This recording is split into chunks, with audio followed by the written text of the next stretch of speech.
Ang all-night bus route 19 rear platform promise on the transfer slip. The night bus doesn't bother with disguises. It rattles up like a long confession, opens its mouth, and asks whether you intend to go anywhere true. At 1:27, the doors yawned and I climbed in with my phone face down in my palm like a coin I wasn't ready to spend, sliding it into my left pocket, the pocket I use for things that are supposed to make it home. Seats wore the tired blue of municipal optimism. A heater hissed at ankle level like a pet that understood boundaries. I rode past 3 stops before I let myself breathe. Back home, Eli had said, "Can we talk tomorrow?" in the voice that means, "Please stay now." Our couch has a bar degree it didn't earn. It turns affection into evidence if you let it. I left before either of us tried to object.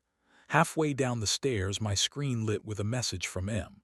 Micah in my contacts, M in the way I label hazards to make them smaller. End of the line, rear platform, just talk. Roofs forgive nobody in daylight, buses pretend they will. By day, I fix other people's paragraphs. By night, I try not to turn my own into weapons. Eli and I keep a code that works when we remember it. T means come here, you awake. Means I'm scared. Tomorrow means not yet, but don't go far. Micah drifted back into orbit 2 months ago wearing a conductor's coat he had no right to and a laugh that sounded like a glass agreeing to be set down gently. He didn't ask for anything. That was how I started bringing him everything.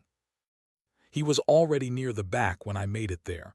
One hand looped through the strap, collar open, sleeves pushed, the posture of a man who knows when the turn is coming.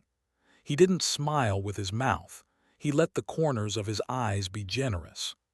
"You came," he said, "and grown men still pretend that's news." "I came to return something," I said. "My coat, your better judgment." "Your name," I said. "It's been on my mouth too long for its own health." He palmed a transfer slip from the little dispenser and held it up between 2 fingers like a new law. "3 words," he said. "Why are you here?" "3 words is cruel," I said.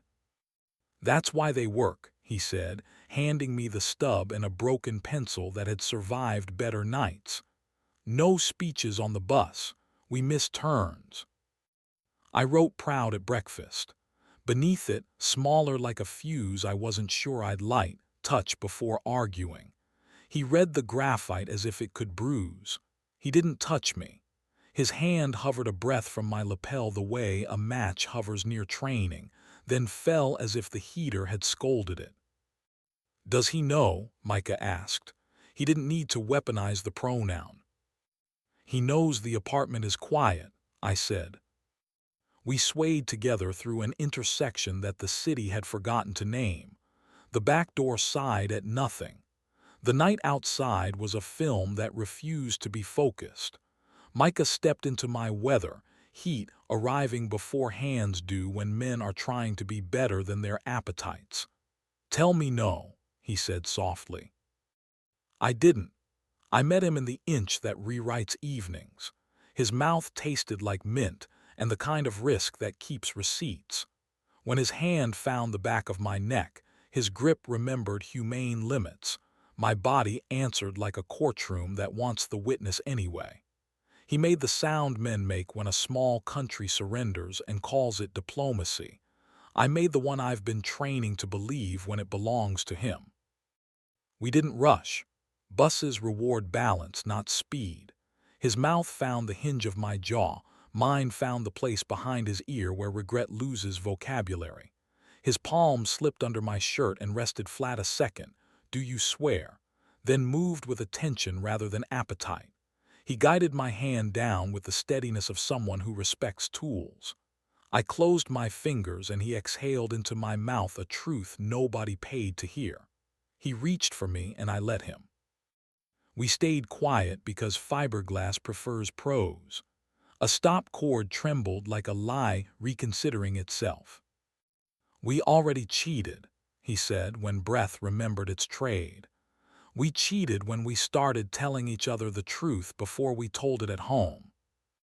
I know, I said. A man in a hoodie shuffled forward, didn't look at us, and disembarked into a slice of street that didn't ask questions.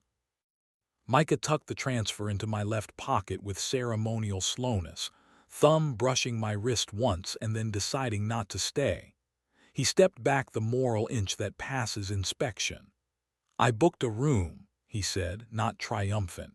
Weather report, not prophecy. Refundable. We could stand at a window and not touch for 60 seconds just to prove we remember ceremony. We could keep the do not disturb honest. I'm tired of being clever, I said. Clever's the detour, he said. Accurate is the route.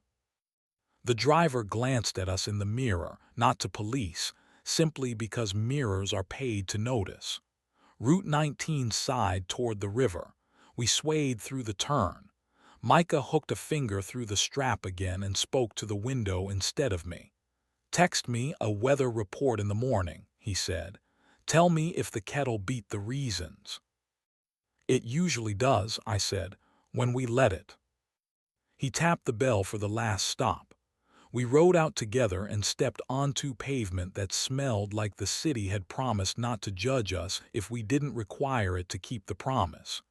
He kissed me once more, brief, exact, something a schedule could keep without lying to itself, and walked in the other direction without performance. The crosswalk gave me time, I took it.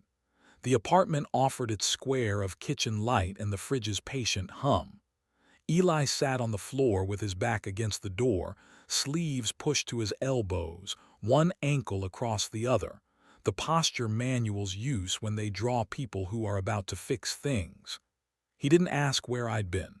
He turned his head toward the place beside him. I sat.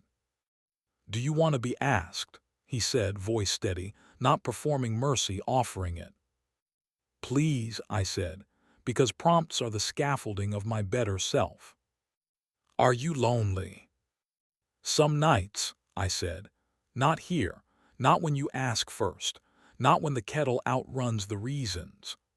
I took his wrist and placed his hand on my forearm the way he does when he needs to make sure I'm not inventing weather.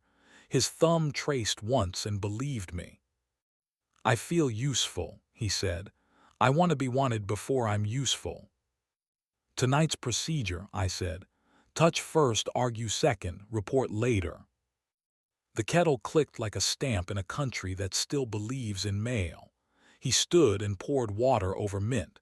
We named it dinner because names are cheaper than regret. I pinned the transfer beneath a novelty magnet shaped like a bus token so proud at breakfast faced the room. Eli read the graphite and his mouth did the smaller, braver thing. He took the dry erase marker from the cup and wrote beneath the magnet, "Tomorrow, keep the torque." He didn't grin. He nodded like a man, assembling a morning from honest screws. We made a rule that isn't noble. When prosecution tries to wear a bathrobe, one of us says rear platform and the other puts the kettle on while the first puts his hands where history can find them. We agree to 5 words when 5 are enough. We stop at the shoulder, not the ditch. We try to want what we promised, and when we don't, we write 3 words on small paper and tell the room we'll fail differently tomorrow. Days do what days do when you're trying to be an amateur human with professional consistency. The slip in my pocket learns the shape of my left hand. Paper learns its carriers. On the late bus, I draft messages to no one that begin I didn't ask because I thought that counted as kindness and end may your breakfast go right. I don't send them. The not sending feels like a skill borrowed from transit. Keep moving, stop often, admit the route. A week later, afternoon tries to be a test. I walk past the depot and buy nothing. I leave a bottle of water on the bench near the 19 loop with a note, "For whoever is waiting for a sister." The driver nods like a bridge that is held and will hold again. On my way home, I slip a blank transfer into my pocket and write "turn toward your name" across the clean side. I don't light anything. That night we eat toast like it has been newly invented. We fail, and fail differently, and fail in ways that don't require anyone to stand on fiberglass pretending to know which corner will save them. The room does not demand a verdict. The morning remembers its job. And when we say tomorrow out loud, it means only what we let it mean.